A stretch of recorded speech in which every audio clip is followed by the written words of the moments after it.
Assalamualaikum warahmatullahi wabarakatuh.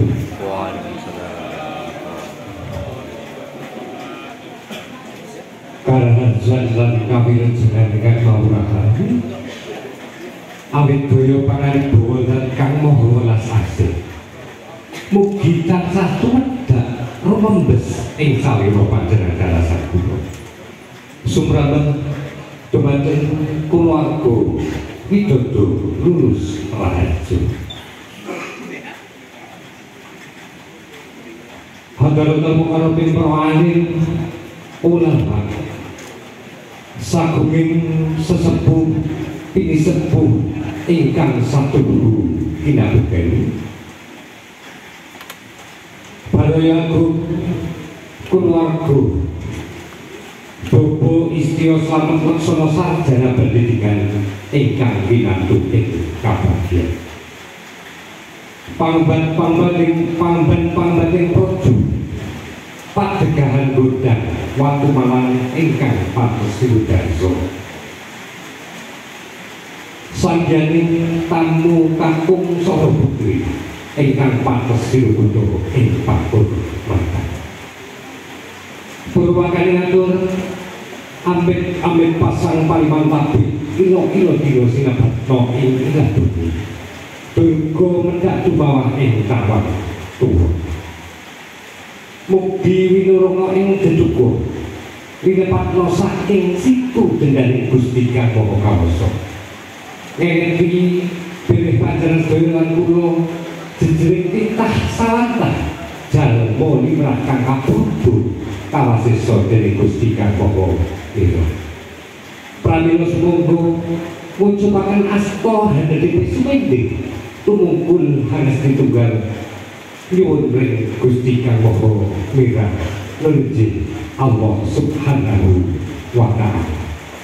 ingkang sampun mirahaken kegiatan kawilujengan satemah panjenengan sedaya saged kempal manunggal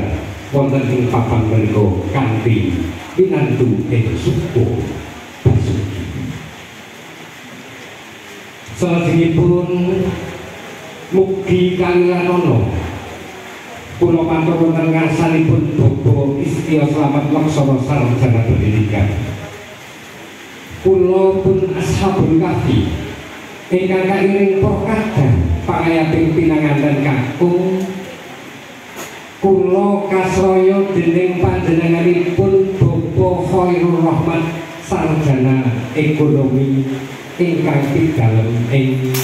Sido Mukti Karangluhur Kecamatan Kepek Kabupaten Wonosobo nenggih supados ingkang sepisan ngaturaken kasugengan saha ngaturaken salam takdim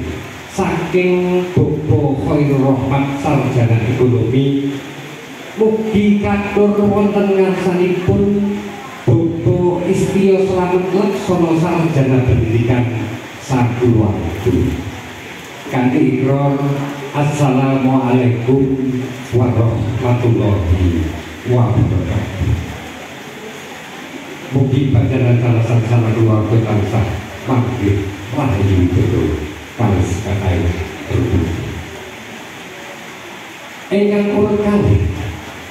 nuhun wirantaman ingkang sampun dumadhep saking priagung ingkang hamangun bebesanan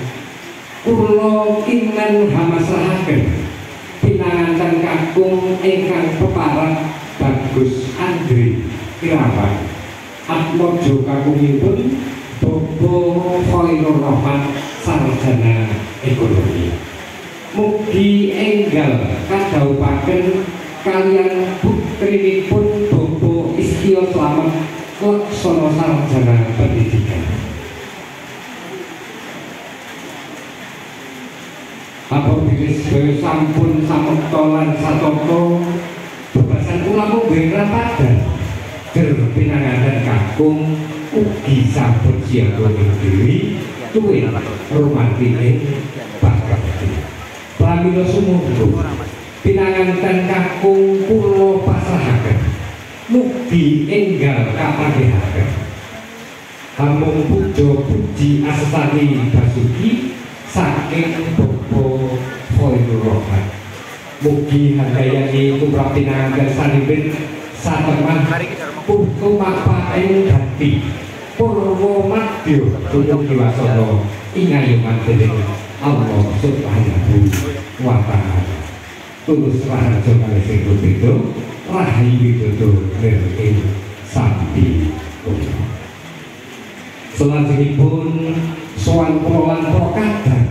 pangayating pinanganten menawi sampun paripurna samadhi kula sakadang pangayating pinanganten lajeng badhe nyuwun pamit. Ing wasana kula sakadang lelungan kirang sinaring tumindak kula pendiri kalajuking ngatur kula minggahipun dhateng subuh sita unggah pakartining basa ingkang boten kelanan ing tengah panjenengan kula tansah nyebut rumendaken pareksa. Wanujunatur wallahul muwaffiq ila aqwamit thoriq. Wassalamualaikum warahmatullahi wabarakatuh.